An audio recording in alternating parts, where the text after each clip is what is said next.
सालों पहले की बात है। काशी नगरी में रामदास नाम का एक मोची रहता था। वह काफी नेकदिल इंसान था। हर किसी की मदद के लिए हमेशा तैयार रहता। उसके पास कोई भी मदद मांगने के लिए आए तो उसे उदास होकर नहीं लौटना पड़ता था। एक दिन मोची रामदास रोज की तरह अपना मोची का सामान लेकर अपनी दुकान में बैठा हुआ था। उसके पास एक ब्राह्मण आया और अपना जूता सिलाने के लिए दिया।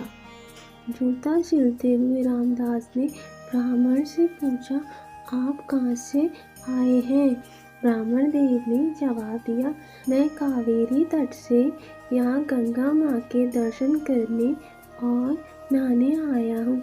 एकदम से मोची रामदास ने पूछा, क्यों, आज कावेरी नदी में पानी खत्म हो गया है क्या?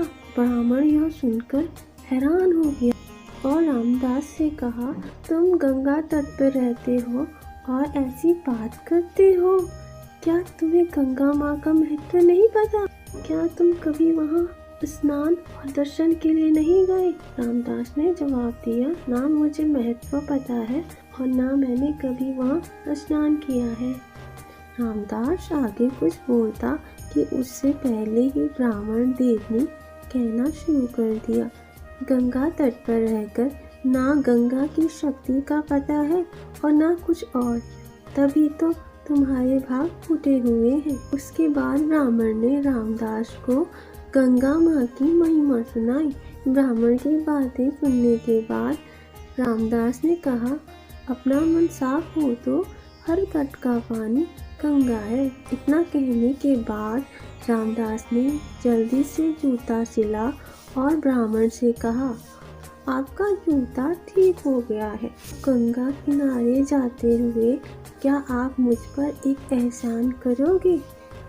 ब्राह्मण देव ने कहा, जरूर, बताओ क्या करना है।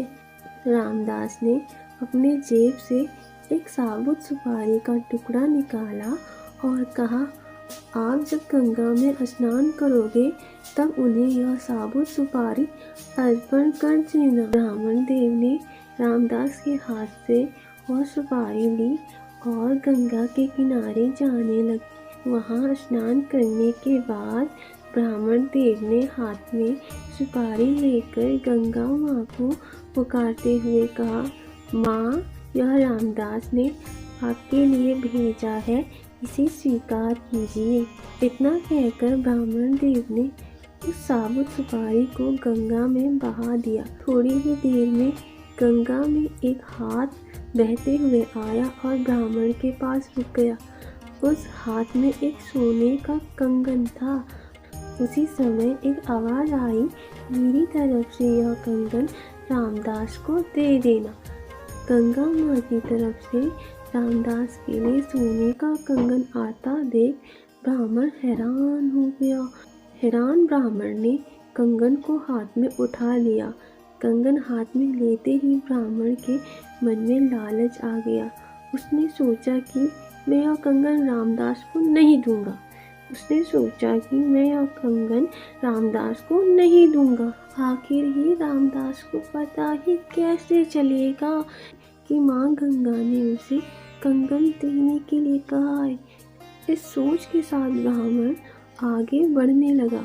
कुछ दूर जाते ही उसके मन में हुआ कि अगर मैंने यह कंगन बेचा तो पूछताछ होगी और मुझ पर चोरी का इल्जाम लग सकता है। मैं सीधे यह कंगन राजा को देता हूँ, वह खुश हो जाएंगे और इनाम भी देंगे। इसी सोच के साथ ब्राह्मण सीधे राजमहल पहुँच गया। वहाँ पहुँचते ही राजा को प्रणाम करके उस ब्राह्मण ने उन्हें कंगन भेंट कर दिया। उस कंगन की चमक से राजा और वहाँ मौजूद दूसरे लोग दंग रह गए। राजा ने कहा, ब्राह्मण देव, यह कंगन देखकर तो लग रहा है मानो यह स्वर्ग लोक का है। राजा ने वह कंगन अपनी पत्नी को दे दिया। पत्नी ने जैसे ही कंगन पहना वह खुश हो गई। तभी राजा ने ब्राह्मण से कहा, यह एक कंगन है, मुझे इसका दूसरा जोड़ा भी चाहिए। रानी दोनों हाथों में यह कंगन पहनेगी तभी उनकी शोभा और बढ़ेगी। यह सुनते ही ब्राह्मण के पसीने छूट गए। राजा ने तुरंत पूछा, क्या हुआ, आप परेशान क्यों हो गए? यह कंगन चोरी का तो नहीं है ना? तो ब्राह्मण ने जवाब दिया, नहीं नहीं राजा साहब, यह चोरी का नहीं है। राजा बोले, ठीक है, आप आज शाम तक दूसरा कंगन लाकर मुझे दे दो, तभी मैं मानूंगा कि यह चोरी का नहीं है। जी राजा साहब, कहते हुए घबराया हुआ ब्राह्मण राजा के दरबार से निकल गया। राजा ने अपने कुछ सिपाही ब्राह्मण के पीछे लगा दिए ताकि उन्हें कंगन का सच पता चल सके। राजा ने राजमहल से निकलकर ब्राह्मण सीधा रामदास के पास गया। उसने गंगा माँ द्वारा दिए गए कंगन, उसके मन के लालच और राजा की फरमाइश सबके बारे में रामदास को बता दिया। उसके बाद उसने रामदास से पूछने लगा कि दूसरा कंगन कैसे हासिल होगा। रामदास ने ब्राह्मण की सारी बातें सुनने के बाद अपनी दोनों आंखें बंद कर ली।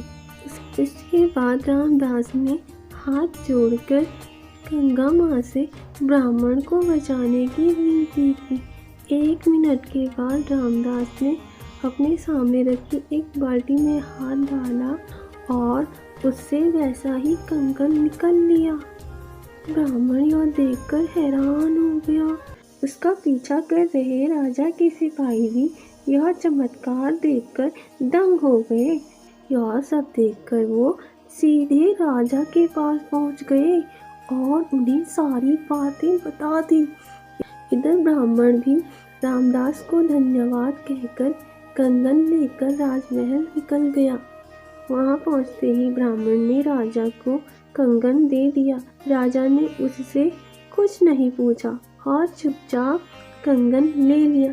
कंगन लेने के बाद राजा खुद अपने सिपाहियों के साथ रामदास की दुकान पर गए और रामदास को गंगा माँ की भक्ति के लिए इनाम दिया। दोस्तों, हमें इस कहानी से यह सीख मिलती है, इंसान सिर्फ दिखावा करके कुछ हासिल नहीं कर सकता। भक्ति, मान सम्मान सब दिल में होना चाहिए। धन्यवाद दोस्तों, आशा है आपको मेरी कहानी पसंद आए। लाइक, शेयर, सब्सक्राइब जरूर कीजिएगा।